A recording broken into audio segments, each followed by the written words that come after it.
வணக்கம். இப்போ இந்த வீடியோ ப்ரெசன்டேஷனில் நம்ம எம்சிஎக்ஸ் க்ரூட் ஆயில் மார்க்கெட்டில் இன்றைக்கி எப்படி ட்ரேட் பண்ணலாம் அப்படின்றத பற்றி பார்க்குறதுக்கு முன்னாடி நேற்று மார்க்கெட்டில் என்ன நடந்தது, நம்ம என்ன எதிர்பார்த்தோம் அப்படின்றத பற்றி பார்க்கலாம். நீங்கள் பார்த்துட்ருக்கிறது க்ரூட் ஆயிலோட 7 நிமிஷம் கேண்டில்ஸ்டிக் சார்ட். இந்த கேண்டில்ஸ்டிக் தான் நேற்று மார்க்கெட்டோட ப்ரைஸ் ஓப்பனிங் 3290 பக்கமாக ஓப்பன் ஆகிருக்கு க்ரூட் ஆயில் மார்க்கெட். நம்ம க்ரூட் ஆயில் மார்க்கெட் பையிங்க்கு சாதகமாக இருக்கும்னு எதிர்பார்த்தோம். அதே மாதிரி ஓப்பன் ஆனதுலேருந்தே மார்க்கெட் நல்லா ஒரு பையிங் மொமெண்டத்தோட மார்க்கெட் மேலே போய் அடுத்த டார்கெட்டான 3320 தொட்டிருக்கு.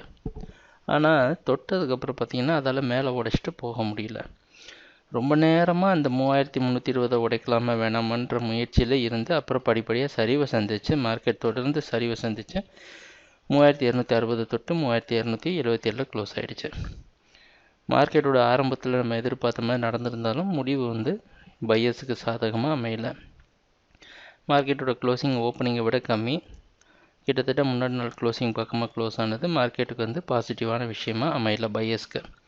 இன்றைக்கி மார்க்கெட்டோட ஓப்பனிங் 3260 பக்கமாக ஓப்பன் ஆகிறதுக்கு வாய்ப்பு இருக்கிற மாதிரி வெளிநாட்டுக்கு நைமெக்ஸ் மார்க்கெட் வச்சு பார்க்குற பற்றி தான். அந்த அடிப்படையில் மறுபடியும் கம்மியாக ஓப்பன் ஆகிறது பையிங்க்கு மறுபடியும் ஒரு நெகட்டிவான விஷயமா அமையுது.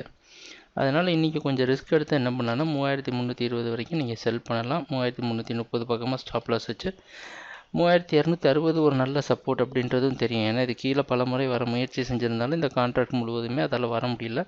இருந்தாலும் மார்க்கெட்டோட செல்லிங் மார்க்கெட் 3320 மேலே பல முறை முயற்சி எடுத்தும் போக முடியாமல் தடுமாறிட்டு இருக்க காரணத்தினால இந்த முறை செல்லிங்க்கு சாதகமாக அமையும் அப்படின்றது தான் நம்மளுடைய எதிர்பார்ப்பு. ட்ரேடிங் நடக்கிறப்ப பார்ப்போம் என்னென்ன மாற்றங்கள் வருதுன்னு. எங்கள் வீடியோ ப்ரெசன்டேஷனை தொடர்ந்து பார்த்துட்டு வந்ததுக்கு மிக்க நன்றி, மகிழ்ச்சி, வணக்கம்.